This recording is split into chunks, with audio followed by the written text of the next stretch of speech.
Hello दोस्तों।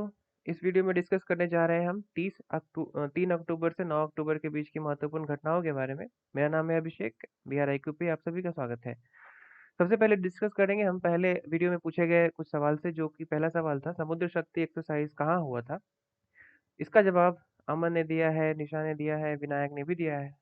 और काफ़ी बेहतरीन तरीके से इन्होंने लिखा है कि जो थर्ड एडिशन था समुद्र शक्ति का, वो मैरीटाइम एक्सरसाइज होता है इंडिया एंड इंडोनेशिया के बीच, और वह हुआ था सुंडा स्ट्रेट में। सवाल नंबर 2 था, बिहार में 6 शेर कहाँ से लाया जा रहा है? तो वो लाया जा रहा है गुजरात से। और तीसरा सवाल था कि बैड बैंक किस कमेटी के रिकमेंडेशन पे बनाया जा रहा है? तो उसका नाम था केबी कामत कमेटी। तो ये तीनों के तीनों सवाल बहुत इंपॉर्टेंट है, एग्जाम में कभी भी पूछ सकता है, तो इन्होंने अच्छे से जवाब भी दिया है, काफ़ी अच्छे से। तो आप लोग भी अब जवाब दीजिए, ठीक है? जितना पार्टिसिपेट करेंगे उतनी चीज़ें आपको याद भी रहेंगी। चलिए आगे बढ़ते हैं।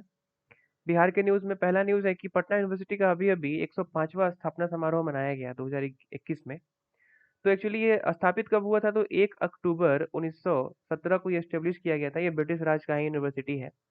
और it is the first university in Bihar. Bihar का सबसे पहला यूनिवर्सिटी है और seventh oldest university in the Indian subcontinent. India का 7वां सबसे पुराना ये यूनिवर्सिटी भी है, ठीक है ना? इसका ध्यान रखेंगे। अ, अब जो बिहार के जितने भी यूनिवर्सिटी के चांसलर होते हैं, वो तो आपको पता है कि गवर्नर होते हैं। हमारे गवर्नर कौन है? तो फागू चौहान है। और वाइस चांसलर जो है वो है प्रोफेसर गिरीश कुमार चौधरी। अब देखिए कि ये पटना यूनिवर्सिटी कितना इंपॉर्टेंट है। यहाँ से जितने भी आपको चेहरे यहाँ दिख रहे हैं, ये सब के सब इन्हीं इसी यूनिवर्सिटी से पढ़ के पास हुए हैं और काफ़ी अच्छी मुकाम हासिल किया है अपने अपने लाइफ में। देख सकते हैं आप, ये एक्ट्रेस हैं, ये लालू प्रसाद यादव, सुशील कुमार मोदी, ये श्वेता सिंह अक्सर आपको आज तक पे दिखती होंगी, ये आपके लॉ मिनिस्टर हैं। तो ऐसे करते करते आप देखोगे कि बहुत सारे चेहरे आपको फेमस फेमस चेहरे दिखेंगे, ठीक है ना? ये वशिष्ठ नारायण सिंह, इनको बिहार का आइंस्टीन भी बोला जाता है। Anand Kumar, great mathematician. तो ये सारे के सारे आप देख सकते हो, ठीक है?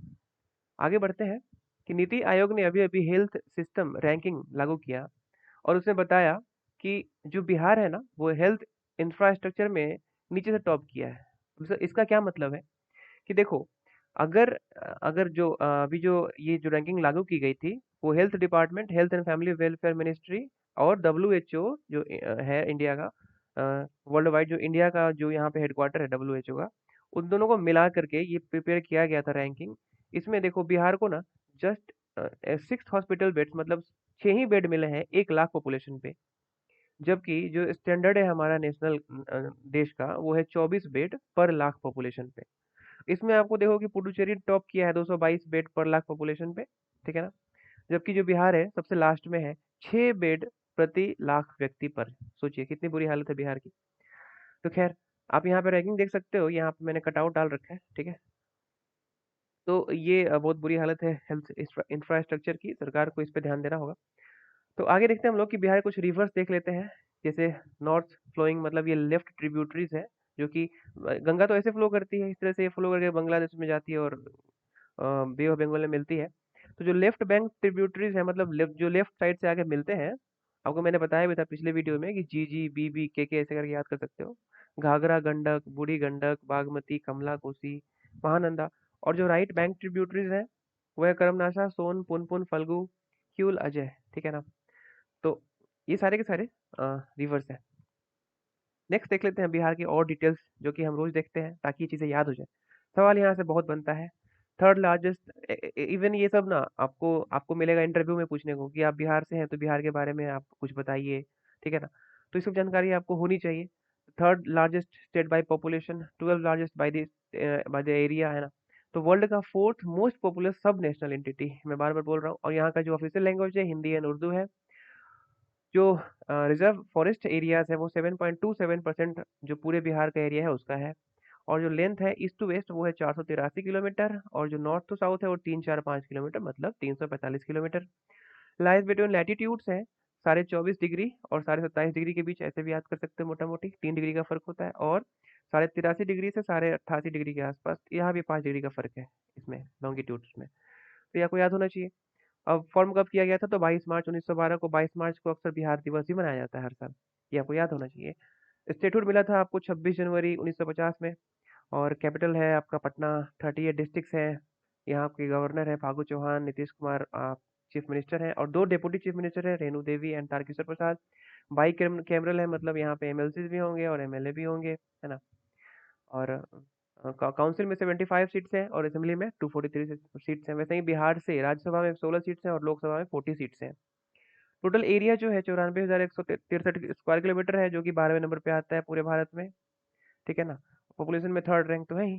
टोटल आप जनसंख्या यहाँ पे देख सकते 10 करोड़ के आसपास है 11 के सेंसस के हिसाब से। और अभी जो सेंसस आएगा उसमें फिर देख लेंगे। और जो टोटल जीडीपी है 19-20 का, स्टेट जीडीपी जिसे बोला जाता है, वो है 6.12 लाख करोड़। और पर कैपिटा इनकम है 46,664, जहाँ पटना में सबसे ज़्यादा इनकम के लोग होते हैं पर कैपिटा में, ठीक है। तो सबसे प्रॉस्पेरस डिस्ट्रिक्ट जो है पटना होता है। तो ये रहा पूरा बिहार के बारे में न्यूज़। आगे देखते हैं कुछ इंपॉर्टेंट नेशनल न्यूज़, जिसमें पहला है कि जो आप ये फिगर, ये फोटो देखते होगे रामायण, जो रावण का रोल निभाया इन्होंने, ठीक है ना। कोई नहीं भूलेगा इनको जो भी रामायण देख लिया है, ठीक है। तो ये अभी अभी मर गए हैं, इनको इनका देहांत हो गया है 82 ईयर्स की एज में, ठीक है। इनका नाम था अरविंद त्रिवेदी। तो ये सवाल हो सकता है कि रावण जो है उनका किरदार किसने निभाया था, तो निभाया था अरविंद त्रिवेदी ने। नेक्स्ट है मित्र शक्ति 2021। 21 का मतलब है कि 21 में हुआ है ये, और ये हुआ है इंडिया और श्रीलंका के बीच बायलैटरल एक्सरसाइज है, और ये श्रीलंका में हुआ है। श्रीलंका आप यहाँ मैप में देख सकते हैं, यहीं पे हुआ है मित्र शक्ति। साइक्लोन, अभी लास्ट वीडियो में डिस्कस किया था गुलाब साइक्लोन, जो कि बे ऑफ बंगाल में आया था, पाकिस्तान ने इसका नाम दिया था, है ना। एक शाहीन भी अरबियन सी में आया, जिसका नाम दिया कतर ने। ये शाहीन जो नाम होता है ये कतर ने दिया। लगभग 20 के आसपास कंट्रीज हैं जो कि ये नाम देते हैं, और रोटेशन में नाम देते रहते हैं हर साल। मान लो आपका नाम, आपने नाम दे दिया, तो अगले साल किसी और कंट्री ने देगी, ताकि वो नाम मैच ना करे। तो ये जो साइक्लोन होता है, इसको जो देखने का काम करता है, देखने का काम करता है, जो डिटेक्ट करता है, वो है आईएमडी, इंडियन मेट्रोलॉजिकल डिपार्टमेंट, जिसकी स्थापना हुई थी 1875 में। इसको आप याद रख सकते हो कि जो कांग्रेस की स्थापना हुई थी 1885 में, उससे 10 साल पहले ही मौसम विभाग की स्थापना हो चुकी थी, ठीक है। तो ये है under ministry of earth science, जिसका हेडक्वार्टर दिल्ली में है। और इसका रीजनल हेडक्वार्टर्स भी हैं, जैसे मुंबई में हो गया, पुणे में हो गया, नागपुर में हो गया, कोलकाता में हो गए, और 4 रीजनल हेडक्वार्टर हैं इसके, ठीक है।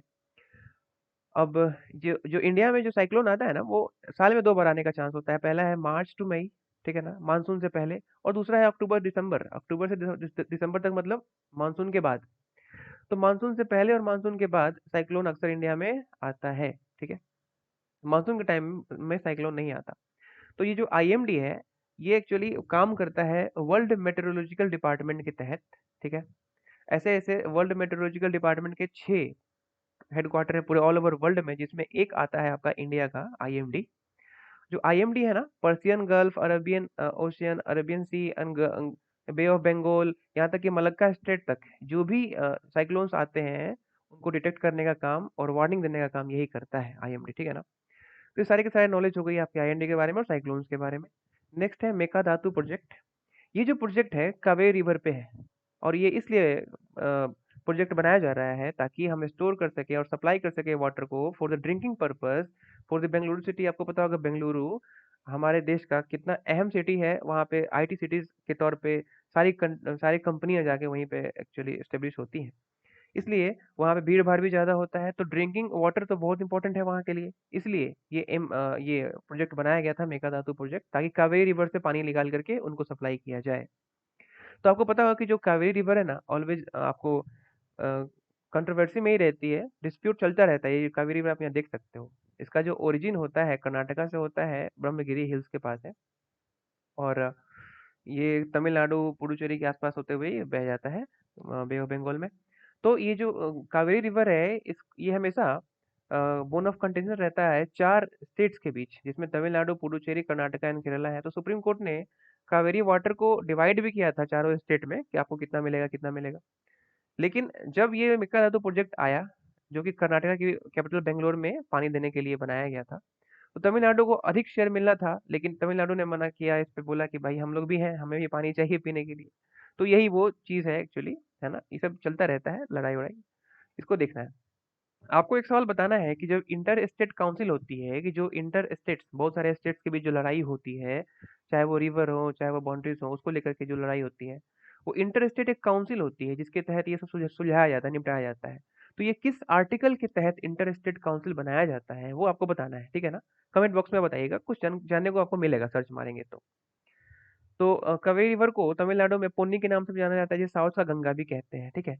और बेंगलुरु रिवर में पानी देने के साथ साथ 400 मेगावाट पावर का भी जनरेशन की इससे एक्चुअली ये प्रोजेक्ट एस्टेब्लिश किया गया था, ताकि यहाँ से इतना पावर भी जनरेट किया जा सके।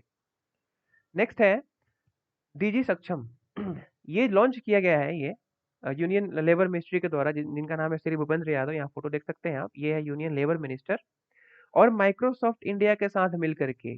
अच्छा, ये क्यों लॉन्च किया गया है? तो एम है इसका टू एनहांस यूथ एम्प्लॉयबिलिटी, ताकि लोग डिजिटली कुछ कुछ सीखें और एम्प्लॉय मतलब नौकरी चाकरी कमाए धमाए, है ना, ऐसा कुछ मिले उनको।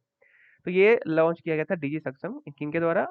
Union labour ministry Bhupendra Yadav के द्वारा। नेक्स्ट है Henley site of IAO. IAO क्या है? तो इंडियन एस्ट्रोनॉमिकल ऑब्जर्वेटरी है ये।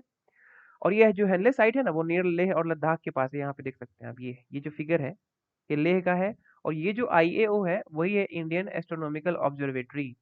एक्चुअली यहाँ बनाने का पर्पस इसलिए है क्योंकि यहाँ का मौसम थोड़ा साफ रहता है, डस्ट वस्ट एक बहुत कम रहता है, बादल बादल थोड़ा कम ही लगता है। तो इस वजह से ना हम लोग जो भी एस्ट्रोनॉमिकल फिनोमेनन होते हैं उसको हम लोग क्लियरली देख पाते हैं, ऑब्जर्व कर पाते हैं। आईएओ जो होता है has one of the world highest site for optical infrared and gamma ray telescope. इतने सारे टेलीस्कोप इसमें लगे होते हैं, ताकि आपने सुना होगा ना कि पृथ्वी पे रह के लोग ब्लैक होल देख लेते हैं या बहुत दूर के ग्रह देख लेते हैं। तो सारी चीजें इन्हीं टेलीस्कोप की वजह से ही पॉसिबल है। तो जाहिर सी बात है ये वहीं पे होना चाहिए जहाँ पोल्यूशन कम है। तो लेह लद्दाख में गाड़ियां कम चलती हैं, लोग भी कम रहते हैं, और ये ऊंचाई पे बसा हुआ है, तो वहाँ पोल्यूशन जाहिर सी बात है कम होगा। इसलिए ये हेलने साइट यहाँ पे दुनिया का सबसे हाईएस्ट जो लगाया गया ऑब्जर्वेटरी, वो आप याद रखेंगे, लेह लद्दाख में। अभी इंडियन पवेलियन करके, ये जो पवेलियन देख रहे हैं ना आप, करीब 500 करोड़ का ये लागत से बनाया गया पवेलियन है, जो कि दुबई एक्सपो में यूनियन मिनिस्टर पीयूष गोयल के द्वारा इनोग्रेट किया गया था, ठीक है। तो ये आपको अक्सर सवाल में पूछा जा सकता है एग्जाम में कि इंडिया पवेलियन कहाँ पे, किस एक्सपो में इनोग्रेट किया गया था, ठीक है, कहाँ पे इनोग्रेट किया गया था, तो ये चीज आप याद रखेंगे।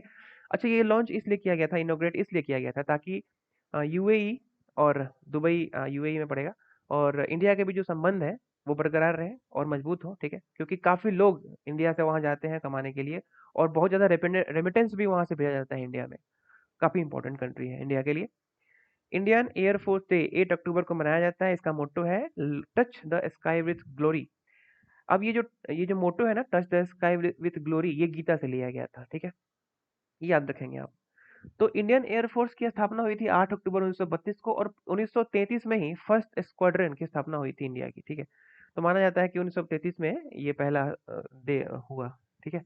एक्चुअली ये स्थापना जो हुआ था वो बाय ब्रिटिश एम्पायर किया गया था, और आज अब जो है हमारा एयरफोर्स, वो फोर्थ लार्जेस्ट ऑपरेशनल एयरफोर्स है वर्ल्ड का, after US, China and Russia, ठीक है ना। इन तीनों कंट्रीज के बाद जो एयरफोर्स में जो धाक जमता है वो इंडिया का ही जमता है, वो याद रखेंगे। और ये जो एयरफोर्स डे मनाया जाता है वो हिंडन एयरफोर्स स्टेशन में मनाया जाता है, जो जो गाजियाबाद में है। और ये एशिया का सबसे बड़ा एयरपोर्ट स्टेशन है, याद रखेंगे, हिंडन एयरपोर्ट स्टेशन इन गाजियाबाद, ठीक है। नेक्स्ट चलते हैं, स्वच्छ भारत मिशन जो लॉन्च किया गया था 2 अक्टूबर 2014 को, ताकि 5 साल के बाद मतलब 2 अक्टूबर 2019 तक हम देश को साफ कर सकें। क्या क्या एम था इसका? ओपन डेफिकेशन फ्री, ओडीएफ देख सकते हो, ओपन डेफिकेशन फ्री टॉयलेट, सबके घर टॉयलेट्स हों ताकि लोग बाहर न जाए। इन मैनुअल स्केवेंजिंग, मतलब जो आदमी होते हैं और नाले में घुस के सफाई करते हैं, और कई बार तो मर भी जाते हैं क्योंकि ऐसे से गैस वहां से निकलती, जहरीली गैसें निकलती रहती हैं। म्यूनिसिपल सॉलिड वेस्ट मैनेजमेंट, जो शहरों से बहुत ज़्यादा वेस्ट निकलता है, देखो कि दिल्ली में बड़े बड़े पहाड़ बन जाते हैं वेस्ट के, तो उनका मैनेजमेंट कैसे हो, और bring behavioural change in people, मतलब लोग भी जागरूक हों, ऐसा ना हो कि वो भी प्लास्टिक लेके फेंक रहे हैं, सरकार कितना ही मना कर रही है कि प्लास्टिक ना खरीदो ना खरीदो, फिर भी लोग खरीद के उसको फेंके जा रहे हैं। तो ऐसे नहीं होना चाहिए, आदमी के बिहेवियर में भी चेंज आना चाहिए। तो ये सब के सब स्वच्छ भारत मिशन के तहत लाया गया था। कभी कभी मुझे लगता है ना कि जो मिशन, ये जो स्कीम्स लाए जाते हैं गवर्नमेंट के द्वारा, ये लोगों तक पहुंच नहीं पाते, लोग जान ही नहीं पाते कि ऐसा कुछ स्कीम आया है, हमें कुछ करना चाहिए। तो सरकार जो अपनी जो जो प्रचार में खर्च करती है, मुझे लगता है कि ये सब स्कीम्स पे भी ज्यादा खर्च करना चाहिए ताकि लोग इसको जान पाए। खैर, तो 2 अक्टूबर का दिन पता ही है, गांधी जयंती मनाया जाता है, तो इसलिए ये 2 अक्टूबर से 2014 से लेकर 2 अक्टूबर 2019 तक की बात की गई थी। खैर, आगे चलते हैं। तो आपको बताना है, देखो ना, स्वच्छ भारत मिशन 2 अक्टूबर 2014 को स्टार्ट हुआ था। तो 2021 में जा करके अभी जो स्वच्छ भारत मिशन का होगा, वो किस मतलब कितने नंबर का संस्करण बनाया जा रहा होगा, ठीक है ना? 2 अक्टूबर अभी पास हुआ है, जो पिछले हफ्ते हुआ है, ये आपको बताना है। तो बड़ा इजी सवाल है, आप जोड़ सकते हो, ठीक है ना? और लेकिन 2 अक्टूबर 2014 याद रखेंगे आप, स्वच्छ भारत मिशन अक्सर सवाल पूछे जाते हैं। आगे बढ़ते हैं, अमृत 2.0। ये जो अमृत है ना, Atal mission for rejuvenation and urban transformation, इसका अभी अभी सेकेंड फेज पीएम मोदी ने लॉन्च किया है। और इसका एम है ताकि जो टैप वाटर होते हैं, सीवेज कनेक्शन होते हैं, जो अर्बन, देख रहे हो ना, अर्बन ट्रांसफॉर्मेशन मतलब शहरी, जो शहर में जो लोग रहते हैं, बहुत बार भीड़ भाड़ रहता है वहाँ पे, तो उनको हर एक, दिल्ली में देखते होगे कि पानी की कमी हो जाती है अगर 2 दिन लाइन नहीं आए। तो कैसे टैप वाटर हर जगह पहुंचाया जाए, और जो लोग वहां पे रह रहे हैं तो गंदा भी तो उतना ही करेंगे, तो सीवेज कनेक्शंस कैसे प्रॉपर हों, ताकि बरसात में नाला न जाम हो जाए, या फिर जो भी सीवेज निकल रहा है प्रॉपर उसका एक उसका समाधान निकले फॉर एवरी हाउस होल्ड, ठीक है ना? एंड टू प्रमोट आत्मनिर्भर Bharat through the encouraging startups and PPP. PPP क्या है? पब्लिक प्राइवेट पार्टनरशिप के तहत हम स्टार्टअप्स को भी इनकरेज करें, यही है अमृत 2.0, ये जो दूसरा संस्करण लाया गया है, ठीक है ना? आपको ये बताना है, चलो यहाँ से एक सवाल और बन सकता है कि अमृत फर्स्ट जो पहली बार लाया गया था वो कब लाया गया था, किस ईयर लाया गया था? चलिए बताइएगा, ठीक है, कमेंट बॉक्स में। आगे है कि वन डिस्ट्रिक्ट वन प्रोडक्ट, ये अभी अभी यूपी गवर्नमेंट ने इसको स्कीम को स्टार्ट किया है, और इसके ब्रांड एम्बेसडर बनाई गई हैं कंगना रनावत को, ठीक है ना? काफी बढ़िया रिलेशन है कंगना रनावत का बीजेपी से। आप देख सकते हैं यहाँ पे। खैर, तो ये जो वन डिस्ट्रिक्ट वन प्रोडक्ट है, ये ऐसा नहीं है कि इंडिया में पहली बार यूपी ने ही सोच रखा है, ये भी कहीं तो कॉपी ही किए हैं। तो वो है कंट्री जापान, जापान से उन्होंने कॉपी किया है। जापान का अक्सर जो भी कंपनीज होती हैं, टोयोटा देखोगे आप या फिर सुजुकी देखोगे, तो ये वहाँ का प्रोविंस होता है, प्रीफेक्चर्स होते हैं अलग अलग, जैसे यहाँ पे डिस्ट्रिक्ट होते हैं। तो वैसे ही वहाँ अपने नाम से लोग फेमस, जैसे गाड़ियों को कर दिया उन्होंने, वैसे ही यूपी गवर्नमेंट भी चाहती है कि जो भी डिस्ट्रिक्ट्स हैं वहाँ पे एक पर्टिकुलर प्रोडक्ट निकले और पूरे वर्ल्ड वाइड फेमस हो। जैसे उसी के तहत जीआई टैग को भी लाया गया था, ठीक है? तो यहाँ पे बात की जा रही है टैक्स की नहीं, प्रोडक्ट्स की बात की जा रही है, इस तरह से ये बहुत इंपॉर्टेंट हो जाता है। नेक्स्ट है जियोलॉजिकल सर्वे ऑफ इंडिया, इसके डीजी बनाई गई हैं धूती बनर्जी को। तो ये जो जियोलॉजिकल सर्वे ऑफ इंडिया है, इसकी आप इसके बारे में आप देख सकते हैं, इसकी स्थापना हुई थी 4 मार्च 1851 को, बहुत पुरानी बॉडी है ये, ठीक है? तो जियोलॉजिकल सर्वे से रिलेटेड है, जैसे कोई भी, कहाँ कोई भी चीज़ पाया जाता है, पत्थर पाया जाता है या फिर मंदिर पाया जाता है, तो कितने साल पुराना है, कहाँ से निकल रहा है, ये सब चीज़ें यही देखती हैं, ठीक है? तो आप भी देख सकते हैं, इसके बाद कार्यकाल इनके यहाँ पे दिया हुआ है। हेडक्वार्टर इसका कोलकाता वेस्ट बंगाल में है। बजट काफ़ी ज़्यादा है, 800 करोड़ के आसपास है। और अभी जो बनाई गई है इसके डीजी, डायरेक्टर जनरल, वो है धूति बनर्जी। और ये आता है मिनिस्ट्री ऑफ माइंस के तहत, ये बहुत इंपॉर्टेंट है, ठीक है? कई बार इसको लोग मिनिस्ट्री ऑफ कल्चर मान के मार के आते हैं एग्जाम में, बट ये है ministry of mines. Next, international news की तरफ बढ़ते हैं कि अंटार्कटिका में, एक्चुअली एमपीए क्या है कि मेरीन प्रोटेक्टेड एरियाज जो डिक्लेयर किया जा रहा है, वो इंडिया ने ईयू के साथ मिल करके ऐसा कुछ करने का सोचा है। और कहाँ पर? ये ईस्ट अंटार्कटिक एंड द वेडल सी, वेडल सी देखो यहाँ पे दिख रहा होगा आपको। तो इस तरफ ही हम चाहते हैं कि जो मरीन प्रोटेक्टेड एरियाज है वो डिक्लेयर किए जाएं, ताकि वहां पे जाकर के लोग ऐसे ही, जैसे कैसे जापान में वेलो को बहुत खाते हैं लोग, तो जापान में वेल को इतना लोग मार दिया था कि करीब उस कोस्ट पे वेल बहुत दिनों तक देखने को भी नहीं मिलता है, तो लोग बहुत डीप चले जाते हैं समुद्र में खोजते खोजते। इसका ये मतलब है ना कि वेल की जनसंख्या कम होती जा रही है। तो ये भी ठीक नहीं है, क्योंकि वेल ही है जो अल्टीमेट कहा जाए, तो जो समुद्र में जो फूड चेन में सबसे ऊपर जो होता है जीव, वही है, सबको खा करके उसको खत्म करता है। अदरवाइज वो नहीं रहे तो फिर जनसंख्या बहुत बढ़ जाएगी मछलियों की, इसलिए जरूरी है उनका होना। तो वेल्स होना जरूरी है। वैसे ही यहाँ पर बहुत सारे स्पीसीज पाए जाते हैं, यहाँ पर नेचर है, तो ऐसा ना हो कि लोग जाकर के यहाँ भी नेचर को खराब करने लगे, प्लास्टिक फेंकने लगे, यहाँ मछलियाँ पकड़ने लगे। एक हद से ज़्यादा की बात मैं कर रहा हूँ। इसके लिए ये प्रोटेक्टेड एरियाज बनाने की बात की जा रही है। तो इंडिया का भी कुछ-कुछ मिशन है जो अंटार्कटिका में है, जैसे दक्षिण गंगोत्री जो सबसे पहले बनाया गया था 1984 में। उसके बाद मैत्री आया, फिर भारती आया जो लेटेस्ट है, 2015 में आया। तो ये सारा का सारा अंटार्कटिका पे मिशन की बात की जा रही है। नेक्स्ट है एस्ट्रो। एस्ट्रो ये जो रोबोट आप देख रहे हो ना, ये अमेज़न के द्वारा बनाया गया एस्ट्रो है, जो कि इसमें बहुत सारी चीज़ लगे हुए हैं, साउंड रिकॉर्डिंग, वीडियो रिकॉर्डिंग, ताकि वो चौबीसों घंटे आपके घर की रखवाली कर सके, पेट्स को देखभाल कर सके, मतलब पालतू जो जानवर होते हैं उनको इधर-उधर जो भी रेगुलेट करना हो, वो कर सके। लेकिन क्या है ना कि जब भी ऐसा कुछ डिवाइस हमारे घर में होता है, रिकॉर्डिंग होती है, मान लो ये कोई चुरा के ले गया, तो देख लेगा कि रिकॉर्डिंग में कि क्या हमारे मेरे घर में क्या-क्या चीज़ें रखी हैं, कहाँ पर रखी हैं, और रात को आके निकाल के लेके चल देगा। इसलिए ये प्राइवेसी कंसर्न भी आता है अंडर आर्टिकल 21, जिसमें प्राइवेसी, राइट टू प्राइवेसी को भी इंक्लूड किया जाता है। पुट्टास्वामी केस आपको पता होगा 1917 का। उसमें ये बताया जाता है कि privacy is a fundamental right of the human being. तो इसके तहत इस चीज़ को रेगुलेट करने की बात की जा रही है, जिसका नाम है एस्ट्रो रोबोट, ठीक है ना? ये अमेज़न द्वारा बनाया गया है। खैर, हर चीज़ का एक पॉजिटिव एंड नेगेटिव एस्पेक्ट होता है, तो उसको आप ध्यान में रखिएगा, ठीक है? नेशनल बास्केटबॉल एसोसिएशन एनबीए, जिसकी स्थापना हुई थी 6 जून 1946 को, इसके ब्रांड एम्बेसडर बनाया गया है रणवीर सिंह को 2021-22 के लिए, ठीक है? तो ये सारे कुछ न्यूज़ हैं। नेक्स्ट है नासा लूसी मिशन, यहाँ पे देख सकते हो ये लूसी मिशन भेजा जा रहा है। ये क्या है? ये तो प्रोब करेगा जुपिटर का, जो बृहस्पति है, जुपिटर है, उसके मिस्टीरियस ट्रोजन एस्ट्रॉइड्स, जो कि एस्ट्रॉइड्स हैं कुछ ट्रोजन एस्ट्रॉइड्स, उसको ये प्रोब करने वाला है, क्योंकि ऐसा कहा जा रहा है कि द प्रोब कॉल्ड लूसी, ठीक है ना, after N ancient fossil that provided insights into the evolution of the human species। Actually ये लूसी जो है ना, एक बहुत पुराना चीज़ है, जिसके तहत हमें ह्यूमन का इवोल्यूशन के बारे में कुछ जानकारी मिल सकती है, मिली है। तो उसी के नाम पे ये मिशन का नाम रखा गया है। ये 16 अक्टूबर को लॉन्च किया जाएगा केप कार्निवल स्पेस फ्लोरिडा से, अमेरिका में। और ये जाएगा कहाँ पे? जुपिटर के मिस्टीरियस एस्ट्रॉइड ट्रोजन पे जाएगा, और खोज करेगा कैसे कैसे वो आया है। अब एक्चुअली ये जो मिशंस होते हैं ना, सुनोगे कि इस ग्रह पे गए, उस एस्ट्रॉइड पे गए, ताकि ये मालूम चल सके कि वो एस्ट्रॉइड कैसे बना है, सबका ओरिजिन सेम है कि डिफरेंट है, ऐसे कर करके, और हमें पकड़ में आता है कि हाँ, हम कहाँ से निकले हैं, हमारी पृथ्वी कहाँ से निकली है, ठीक है ना? जितने भी थ्योरी सुनते होगे आप, बिग बैंग थ्योरी या फिर बहुत तरह के थ्योरीज होते हैं, वो सारी की सारी थ्योरी इन्हीं सब एक्सपेरिमेंट के तहत ही बनाई जाती है। तो ये बहुत इंपॉर्टेंट सब एक्सपेरिमेंट हो जाता है। तो याद रखेंगे नासा का लूसी मिशन। लूसी मिशन कई बार कंफ्यूज करने के लिए पूछ सकता है कि किसका है।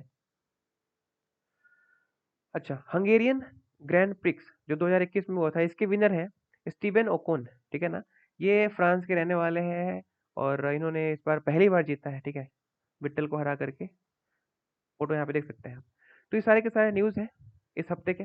चलिए कुछ सवाल देख लेते हैं कि रैली ऑन व्हील्स बिहार किस जगह से स्टार्ट किया जा रहा है, किया गया था मतलब, है ना? और how many left bank tributaries for the Ganga in Bihar. आप पूरा सर्च मारेंगे, हो सकता है कि जो मैं फिगर दिखाता हूँ उससे अधिक मिले आपको।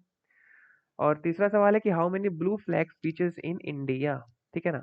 और कितने बीचेस अभी अभी ऐड किए गए हैं, शायद 2 ऐड किए गए हैं, तो दोनों के नाम बताइएगा आप, ठीक है? तो ये 3 सवाल हैं, और आप इस सवाल का उत्तर कमेंट बॉक्स में लिख के बता सकते हैं। और अगर कोई सजेशन हो तो इस ईमेल आईडी पर भी आप मेल कर सकते हैं, ठीक है ना? कई बार लोग कमेंट करने से घबराते हैं, तो मेल भी कर सकते हैं आप, ठीक है? चलिए, ये रहा आज का पूरा समाचार इस हफ्ते का, जिसमें हमने बिहार का न्यूज़ कवर किया, इंडिया कवर किया, और इंटरनेशनल न्यूज़ भी कवर किए हैं, जो कि इंपॉर्टेंट है सारे के सारे एग्जाम पर्पज से, और उनका डिटेल एनालिसिस भी किया है, ठीक है? चलिए मिलते हैं हम लोग नेक्स्ट वीडियो में। अगर आपको पसंद आ रहा है तो लाइक, सब्सक्राइब एंड शेयर करना ना भूलें। ओके, मिलते हैं नेक्स्ट वीडियो में। जय हिंद।